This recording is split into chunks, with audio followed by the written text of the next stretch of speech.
नमस्कार, प्रादेशिक समाचार के साथ मैं आसिया नाजली। पहले मुख्य समाचार। प्रधानमंत्री नरेंद्र मोदी ने कोविड-19 मरीजों की अधिक संख्या वाले राज्यों से जांच बढ़ाने का आह्वान किया। श्री मोदी ने कहा, सामूहिक प्रयासों से ही कोरोना से लड़ाई में देश की जीत होगी। राज्य में पिछले 24 घंटे में 682 कोरोना मरीजों को अस्पतालों से मिली छुट्टी। अब तक 10,555 संक्रमित हो चुके हैं स्वस्थ। उच्चतम न्यायालय ने एक ऐतिहासिक फैसले में कहा कि पिता और दादा की संपत्ति में बेटियों को भी बेटे के बराबर अधिकार प्राप्त होगा। और रेलवे ने कहा, 230 विशेष ट्रेनों को छोड़कर सभी नियमित यात्री ट्रेनें अगले आदेश तक निलंबित रहेंगी। अब समाचार विस्तार से। प्रधानमंत्री नरेंद्र मोदी ने कोविड-19 मरीजों की अधिक संख्या वाले राज्यों से जांच बढ़ाने का आह्वान किया है। श्री मोदी ने राज्य में विशेष रूप से जांच बढ़ाने की आवश्यकता पर बल दिया। प्रधानमंत्री ने कहा कि भारत के सामूहिक प्रयासों से ही कोविड-19 महामारी से लड़ाई में देश की जीत होगी। वीडियो कॉन्फ्रेंसिंग के जरिए 10 राज्यों के मुख्यमंत्रियों के साथ बातचीत के अंत में श्री मोदी ने कहा कि सबसे अधिक महत्वपूर्ण बात यह है कि लोगों का विश्वास बढ़ रहा है और उतना डर दूर हो रहा है। प्रधानमंत्री ने कहा कि कोविड-19 महामारी पर नियंत्रण के प्रयास प्रभावी सिद्ध हो रहे हैं। श्री मोदी ने कहा कि राज्यों ने आज के विचार विमर्श के जरिए एक दूसरे के अनुभवों से बहुत कुछ सीखा है। प्रधानमंत्री ने कहा कि विशेषज्ञ कह रहे हैं कि अगर संक्रमण होने के 72 घंटे के अंदर पहचान कर ली जाए तो उसे काफी हद तक कम किया जा सकता है। राज्य में 2 दिनों से कोरोना वायरस से संक्रमित होने वालों की तुलना में स्वस्थ होने वाले लोगों की संख्या बढ़ी है। पिछले 24 घंटे में 682 संक्रमितों ने कोरोना को मात दी। वहीं 591 नए पॉजिटिव मामले और 2 संक्रमितों की मौत हो जाने की पुष्टि स्वास्थ्य विभाग ने की है।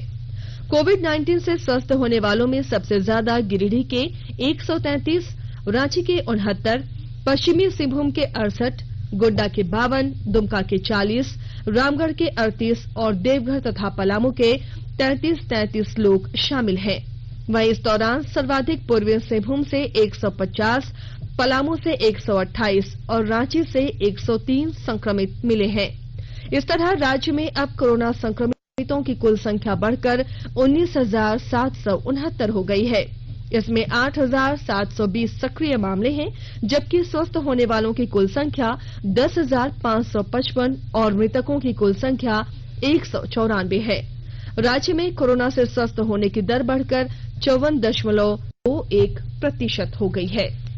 स्वास्थ्य और परिवार कल्याण मंत्रालय ने लोगों को सलाह दी है कि वे नोवल कोरोना वायरस से अपने को सुरक्षित रखने के लिए सभी बुनियादी एहतियाती उपायों का पालन करें और सामाजिक दूरी बनाए रखें। एक रिपोर्ट। सरकार ने कहा है कि आवश्यक वस्तुओं की पर्याप्त आपूर्ति जारी है और लोगों को चिंता करने की कोई जरूरत नहीं है। लोगों को सलाह दी जाती है कि वे आवश्यक वस्तुओं और चिकित्सा सामानों की खरीदारी करते समय धैर्य रखें और शांत रहें। आवश्यक वस्तुओं को खरीदने के लिए बार बार बाहर निकलने से बचें। साथ ही लोगों से हाथ मिलाने और गले लगने से भी बचना चाहिए। बाजार, मेडिकल स्टोर और अस्पतालों में लोग कम से कम 1 मीटर की दूरी बनाए रखें। घर पर गैर जरूरी सामाजिक समारोह से बचा जाना चाहिए और घर पर मेहमानों को नहीं बुलाना चाहिए। लोगों को अपनी आंख, नाक और मुंह छूने से बचना चाहिए और लगातार हाथ साफ करते रहना चाहिए। हाथ को दोनों तरफ से कम 20 सेकंड तक रगड़कर धोना चाहिए। यदि कोई व्यक्ति खांसी या बुखार से पीड़ित है तो वह दूसरों के संपर्क में आने से बचे और डॉक्टर से तुरंत परामर्श ले। स्वास्थ्य मंत्रालय ने कोरोना वायरस के बारे में जानकारी के लिए एक टोल फ्री नंबर 1075 जारी किया है।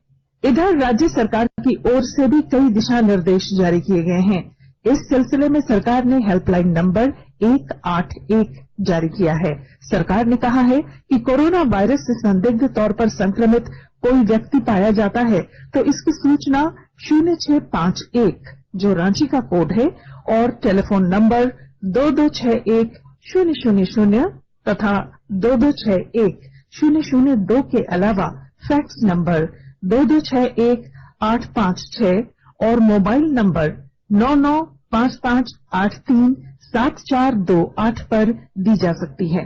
आकाशवाणी रांची भी आपसे अपील करता है कि कोविड-19 के संक्रमण से बचने और अन्य लोगों को सुरक्षित रखने के लिए कृपया घर पर ही रहें और सरकारी दिशा निर्देशों का पालन करें।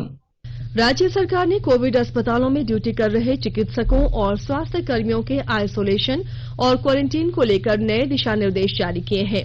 स्वास्थ्य सचिव डॉक्टर नितिन मदन कुलकर्णी ने बताया कि कोरोना संक्रमण को लेकर उच्च जोखिम क्षेत्र में कार्य करने वाले चिकित्सक, नर्स और अन्य स्वास्थ्य कर्मी 1 सप्ताह के लिए क्वारंटीन होंगे। इसके उपरांत आईसीएमआर के टेस्टिंग प्रोटोकॉल के अनुसार उन सभी की जांच की जाएगी, जिसमें जो संक्रमित पाए जाएंगे उनका कोविड अस्पताल में इलाज होगा और जो संक्रमित नहीं मिलेंगे वे फिर से ड्यूटी करेंगे। स्वास्थ्य सचिव ने यह भी बताया कि सभी कोविड अस्पतालों में एक संक्रमण नियंत्रण पदाधिकारी नियुक्त किए जाएंगे, जो चिकित्सकों और स्वास्थ्य कर्मियों के संक्रमण से बचाव और नियंत्रण की व्यवस्था करेंगे। नए दिशा निर्देशों के तहत सभी स्वास्थ्य कर्मियों को अपनी चिकित्सकीय स्थिति की जानकारी अस्पताल के अधिकारियों को अनिवार्य रूप से देनी होगी। मुख्यमंत्री हेमंत सोरेन ने कहा है कि किसानों की कर्ज माफी को लेकर सरकार जल्द ही फैसला लेगी। श्री सोरेन ने कल संवाददाताओं को संबोधित करते हुए बताया कि कर्ज माफी को लेकर विभाग की ओर से नियमावली तैयार कर ली गई है और 2000 करोड़ रुपए का प्रावधान किया जा रहा है। उन्होंने ये भी कहा कि प्रधानमंत्री किसान योजना के लिए नए किसानों का नाम जोड़ने की प्रक्रिया शुरू की जा रही है। इसके बाद लाभुक किसानों की नई सूची जारी की जाएगी। राज्य सरकार ने 80 विद्यालयों को उत्कृष्ट विद्यालय के रूप में विकसित करने का निर्णय लिया है। इसके तहत 25 विद्यालयों में अंग्रेजी माध्यम से 12वीं तक की पढ़ाई होगी। इनमें सभी जिलों के जिला स्कूल भी शामिल हैं। शिक्षा विभाग द्वारा इसे लेकर तैयार किए गए प्रस्ताव के तहत हर जिले में एक बालिका विद्यालय को भी उत्कृष्ट विद्यालय बनाया जाएगा। जिन जिलों में बालिका विद्यालय नहीं होंगे, वहां कस्तूरबा गांधी आवासीय विद्यालय को इसमें शामिल किया जाएगा।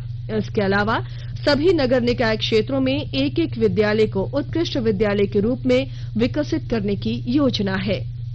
आकाशवाणी के ताजा तरीन समाचारों के लिए आप हमारी वेबसाइट newsonair.com पर लॉग इन कर सकते हैं।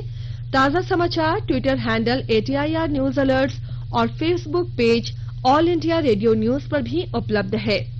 आप प्रादेशिक समाचार एकांश के ट्विटर हैंडल @AIR news_रांची और Facebook page AIR news Ranchi के अलावा YouTube channel regional news unit Ranchi पर भी हमारे बुलेटिन सुन सकते हैं। प्रादेशिक समाचार आप आकाशवाणी रांची से सुन रहे हैं।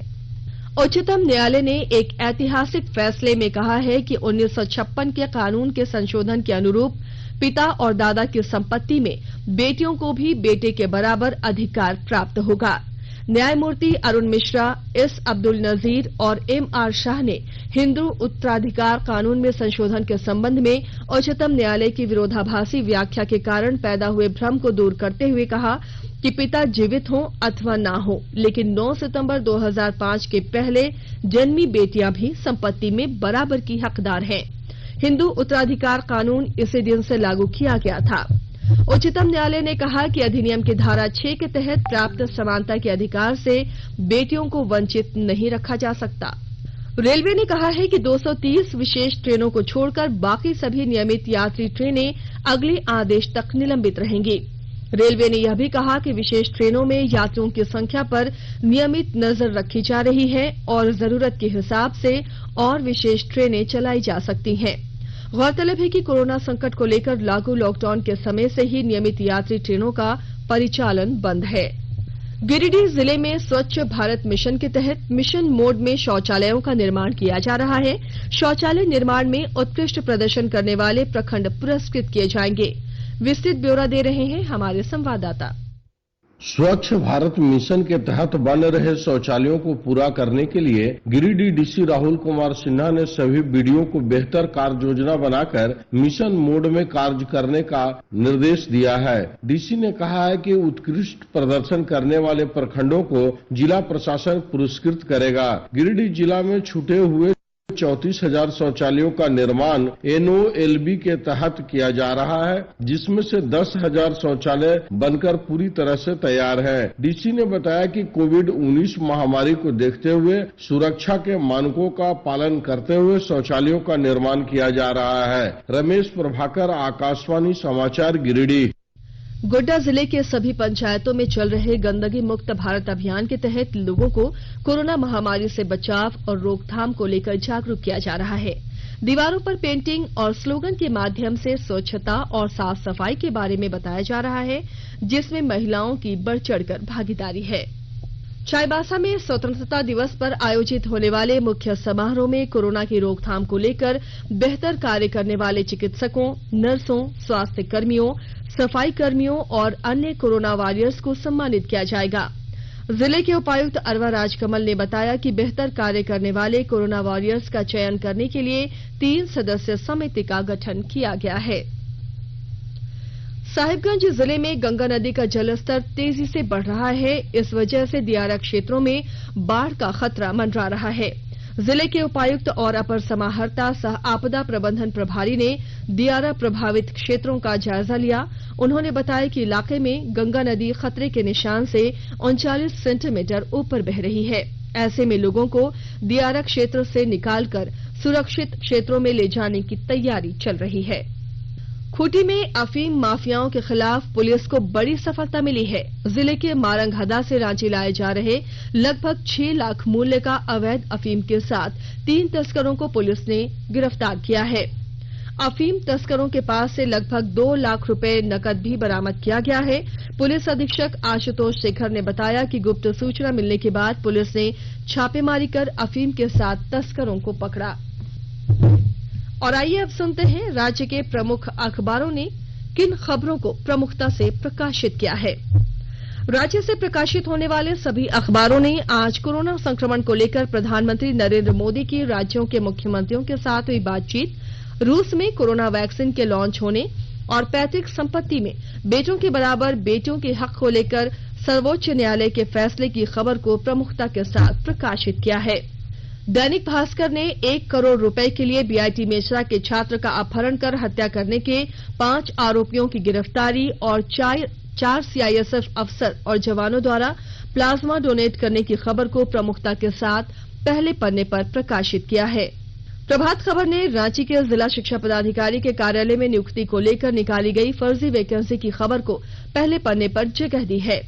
दैनिक हिंदुस्तान ने राज्य में कोरोना संक्रमण के पिछले 24 घंटों के आंकड़ों को और घाटशिला जेल में हवलदार की हत्या करने वाले सिपाही की गिरफ्तारी की खबर को पहले पन्ने पर प्रकाशित किया है। 1000 करोड़ का हवाला कारोबार घेरे में आए चीन के नागरिक शीर्षक से खबर को दैनिक जागरण ने पहले पन्ने पर जगह दी है। इसके अलावा स्वतंत्रता दिवस पर मुख्यमंत्री द्वारा कई कल्याणकारी योजनाएं शुरू करने की खबर को भी अखबार ने पहले पन्ने पर जगह दी है। अंग्रेजी दैनिक द टाइम्स ऑफ इंडिया चीन के साथ चल रहे विवाद के बीच भारतीय सेना की पुख्ता तैयारियों की खबर को पहले पन्ने पर प्रकाशित किया है। अंग्रेजी दैनिक हिंदुस्तान टाइम्स ने जम्मू कश्मीर में 15 अगस्त के बाद 4G सेवा को ट्रायल बेसिस पर शुरू करने को लेकर केंद्र सरकार द्वारा की जा रही तैयारियों को पहले पन्ने पर जगह दी है। और अब कुछ संक्षिप्त खबरें। मुख्यमंत्री हेमंत सोरेन ने मशहूर शायर और गीतकार राहत इंदौरी साहब के निधन पर गहरा शोक व्यक्त किया है। उन्होंने कहा कि परमात्मा राहत साहब की आत्मा को शांति दे और उनके परिजनों को कष्ट सहन करने की शक्ति दे। साहिबगंज जिले में 11 नए संक्रमित मरीज मिलने के साथ अब तक 409 कोरोना पॉजिटिव मामले सामने आ चुके हैं। इनमें 229 एक्टिव केस हैं, जबकि 175 मरीज ठीक होकर घर वापस जा चुके हैं। 5 संक्रमितों की मौत हो चुकी है। घाटशिला उपकारा में एक हवलदार की हत्या करने के आरोप में मनीष कुमार नाम के एक सिपाही को पुलिस ने गिरफ्तार कर लिया है। अवकाश नहीं मिलने से नाराज सिपाही ने कारा परिसर में ही हवलदार की हत्या कर दी थी। रांची जिले में कार्यरत सभी आंगनबाड़ी सेविकाओं, सहायिकाओं और सहिया को जीवन ज्योति बीमा योजना, पीएम सुरक्षा योजना और अटल पेंशन योजना से जोड़ा जाएगा। इस संबंध में उपायुक्त ने सभी बाल विकास परियोजना पदाधिकारी को आवश्यक निर्देश दिए हैं। और अब अंत में मुख्य समाचार एक बार फिर। प्रधानमंत्री नरेंद्र मोदी ने कोविड-19 मरीजों की अधिक संख्या वाले राज्यों से जांच बढ़ाने का आह्वान किया। श्री मोदी ने कहा, सामूहिक प्रयासों से ही कोरोना से लड़ाई में देश की जीत होगी। राज्य में पिछले 24 घंटे में 682 कोरोना मरीजों को अस्पताल से मिली छुट्टी। अब तक 10,555 संक्रमित हो चुके हैं स्वस्थ। उच्चतम न्यायालय ने एक ऐतिहासिक फैसले में कहा कि पिता और दादा की संपत्ति में बेटियों को भी बेटे के बराबर अधिकार प्राप्त होगा। और रेलवे ने कहा 230 विशेष ट्रेनों को छोड़कर सभी नियमित यात्री ट्रेनें अगले आदेश तक निलंबित रहेंगी। इसके साथ ही आकाशवाणी रांची से प्रादेशिक समाचार का ये बुलेटिन समाप्त हुआ।